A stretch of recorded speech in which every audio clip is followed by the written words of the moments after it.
Today we're going to be talking about attaching your binding to your whole lot quilt. Traditional quilt binding often uses 2.5-inch strips and results in a binding that is right around 1/4 inch wide.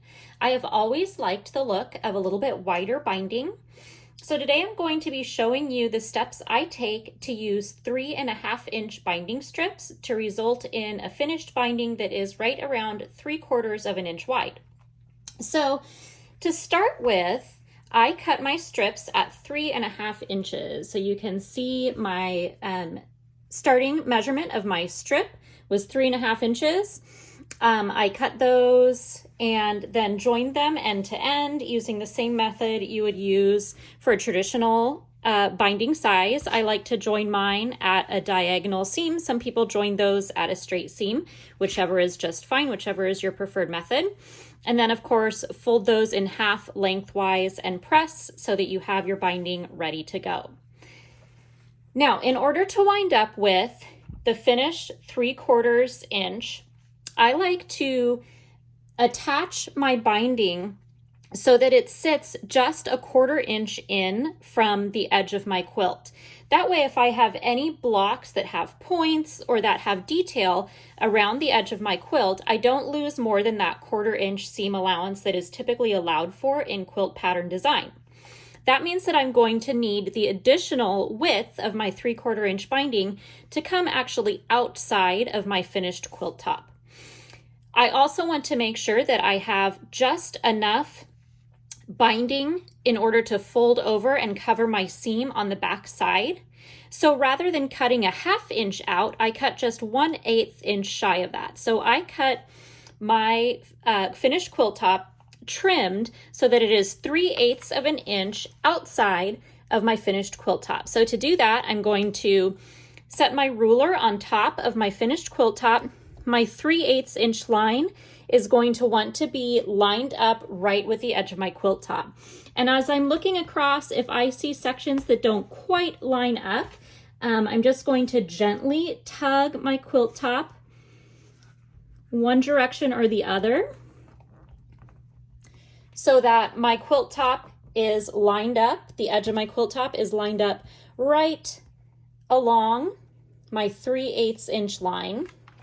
And then I'm going to trim through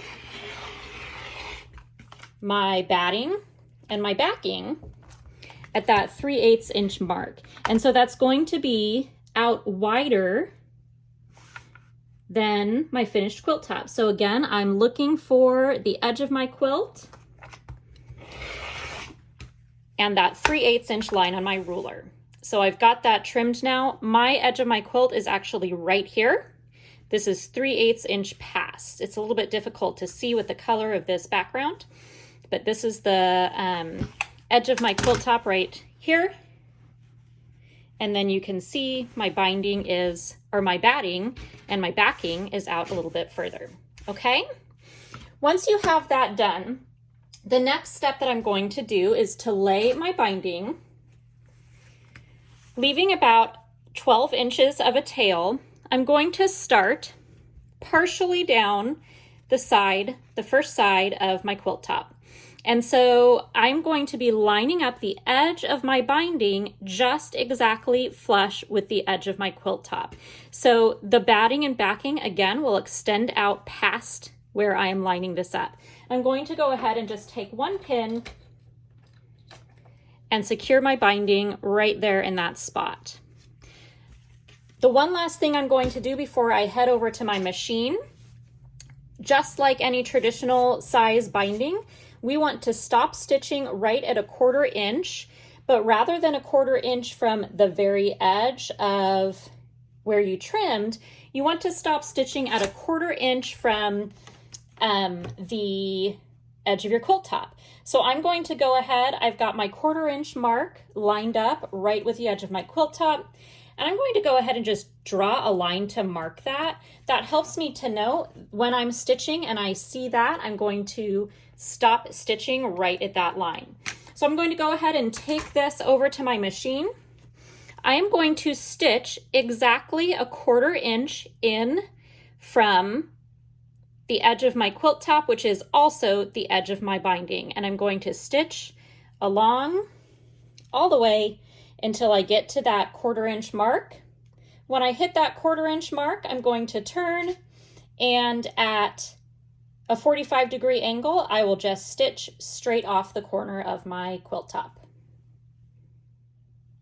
Okay, so I've gone ahead and attached my binding to the front of my quilt top, stitching with a 1/4 inch seam allowance from the edge of my quilt top lined up with the edge of my binding. And I stitched all the way until I got to a parallel spot with that line that I had drawn, which is a 1/4 inch from the edge of my next side of my quilt top. And then I pivoted and stitched at a 45-degree angle straight off the corner of my quilt top. Now that 45-degree angle seam is going to be my guide for how I'm going to fold the corner of my binding. This is similar to how we would fold any traditional size binding. The difference is that when we fold, we want to make sure that when we come back to fold across, so you can see here I folded at a 45-degree angle. When I want to fold back across to line up with my next side, I want to make sure that this 90-degree fold lines up not with the edge of my binding or the edge of my quilt top, but all the way out to the edge of my batting and backing. Once I do that, I then lay it straight along this next edge of my quilt top. I'm going to just add a pin to hold that in place, and I will begin stitching now all the way out at this edge of my binding, a 1/4 inch seam along the edge of my quilting and my binding. Okay, so you can see what your binding will look like once you have turned your first corner. So this was my first side. And then when I began stitching for my next side, remember I had my binding folded at that 45-degree angle to begin with, and then back at a 90-degree angle with that fold lined up with the edge of my backing and my batting. Then laid that flat with the edge now lined up along the straight edge of the next side of my quilt. And I began stitching all the way at that edge and continued. Once you get close to another corner, you're going to stop again a 1/4 inch from the quilt edge, the top of the quilt, the edge of the quilt top, and you're going to repeat that process to turn your corners. So now let's take a look at what a beautiful mitered corner this process is going to create. So we can go ahead and turn our binding over. You can see it's a nice wide, just about 3/4 of an inch. So then when we turn over to the back, you can see that we have just enough binding width to cover our stitch line from the front when you attach to the back. And when we get to the corner, because of the way that we attached the binding at the corner, you are going to be set up for a beautifully mitered corner. So go ahead and continue attaching your binding around all 4 sides. When you get about 12 inches from where you began, you're going to stop, join the 2 ends of your binding in whatever method you typically use, and then you're going to go ahead and turn your binding over to the back, attach it to the back in your preferred method, and your quilt will be finished. Congratulations.